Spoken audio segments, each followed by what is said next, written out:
This nation was founded by men of many nations and backgrounds. It was founded on the principle that all men are created equal, and that the rights of every man are diminished when the rights of one man are threatened. Today we are committed to a worldwide struggle to promote and protect the rights of all who wish to be free. And in short, every American ought to have the right to be treated as he would wish to be treated, as one would wish his children to be treated.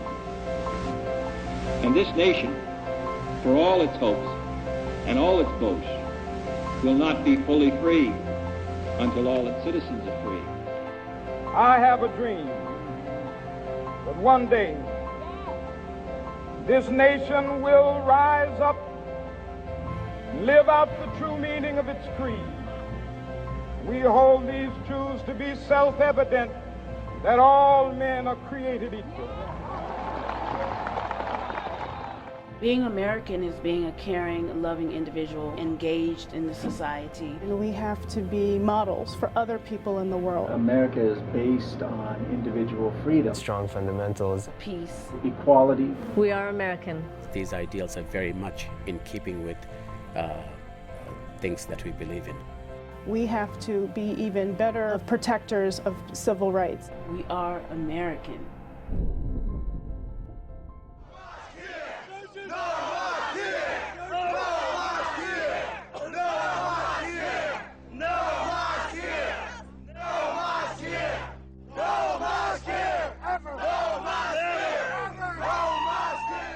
There comes a time in a nation when people must define themselves. There comes a time when people must stand for their rights. A time when freedom is delicate, and when the fingers of anger and hatred are pointed at you. Many Muslims feel under siege because of this hysteria against Islam, because of the campaign of misinformation. The atmosphere of Islamophobia right now, I would say it's worse than 9/11. We have this orchestrated campaign against the community. People fear what they don't know. They don't know what Muslims are and who they are. There are people who are exploiting this ignorance and misinformation that exists for their own agendas. It just sends a message of hatred and intolerance, and those are not American values. 19 extremists are the tip of the iceberg. There is a whole industry behind the destruction of Western civilization. They seem to be against everything that I believe in. And so I don't want them necessarily in my neighborhood. Once they get established, they're going to have all kinds of people come in. The size of the building means something. And right next door to a Baptist church, I'm afraid it's just going to get worse. So-called Islamophobia is not much different than what I went through growing up in Selma, Alabama. And I have noticed that. They go, oh, you're Muslim, and it takes them back for a second. A lot of times the kids, they do talk about bullying in schools. Like, for example, their peers calling them terrorists. When our nation has been led so far away from the truth, when our common values go unrecognized. Americans are all equal, and in Islam, everyone is equal. What we are is a pluralistic nation, both ethnically and religiously, and every religious group has a right to have their own space to worship. We need to just kind of dust off the Constitution and take a look. Everyone has the right to vote. There's no religious test for running for office, for voting. We are all from the human family. When the freedom of our farmers, our politicians, our educators is challenged. It's just people in the society just working in the end of the day to get bread on the table. It's almost like, I guess, how my father's generation felt of, being African American, and now they're having to talk about what it means from being Negro to being an American in America. When entire organizations and institutions want to wipe away your very faith, it is in this time that we look for answers, that we look for strength. That's why the Council on American Islamic Relations, also known as CAIR, is taking local police agencies to court. The council and other community leaders say they're withholding crucial information that will shed light on Imam Luqman Amin Abdullah's killing. Coming all the way from Texas just to yell at us and walk away is not going to solve anything. I think if he came and knocked on the door, he would find the Muslims in that area very welcoming. Well, the meaning that we want to convey in the Quran is that We don't combat evil with evil, but with good. Half the time, it's not what someone said, it's your reaction that shapes the whole context of the situation. We should focus first on how can we become a community based on the wonderful principles that were already set forth in our religion.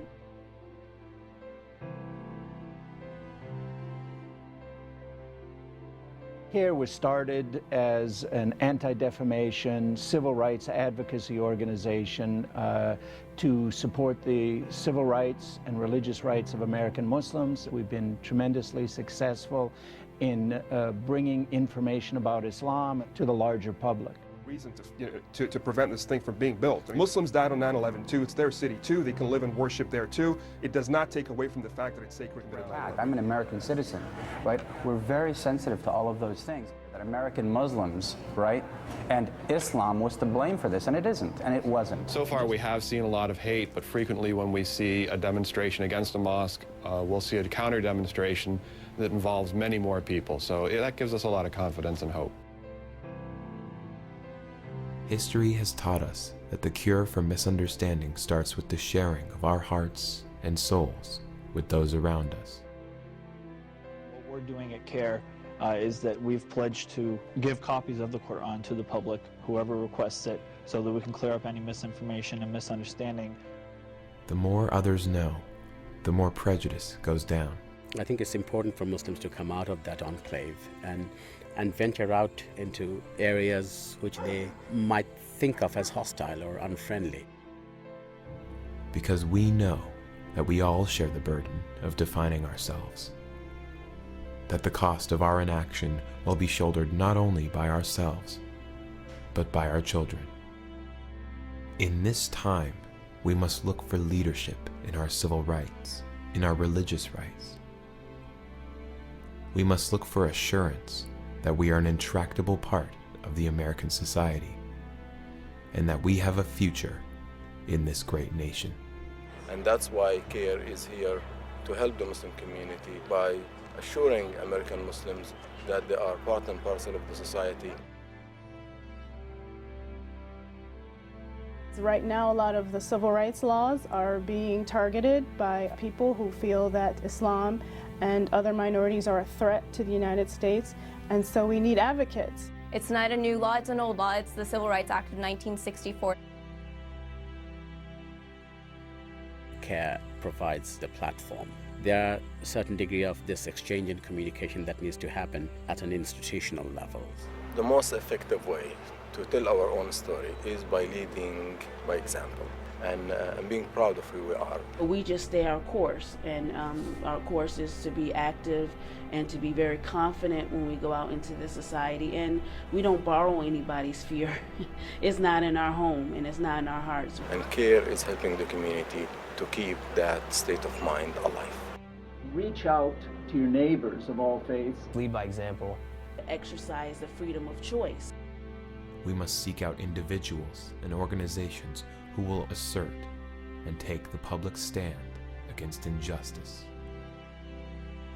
And only through struggle, only through asserting yourself, only through organizing, only through taking a public stand, that you can succeed and you can push back and you can assert your presence in our society. One can define courage as trying to do the right thing despite fear, and I think it's time for Muslims to be courageous.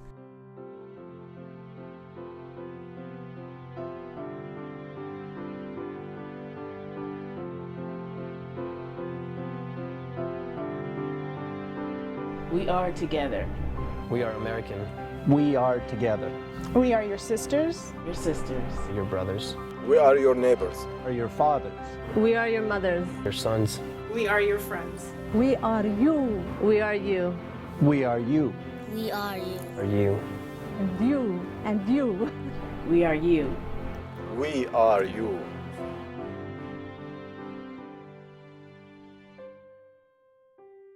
We are here. We are you. We are CAIR.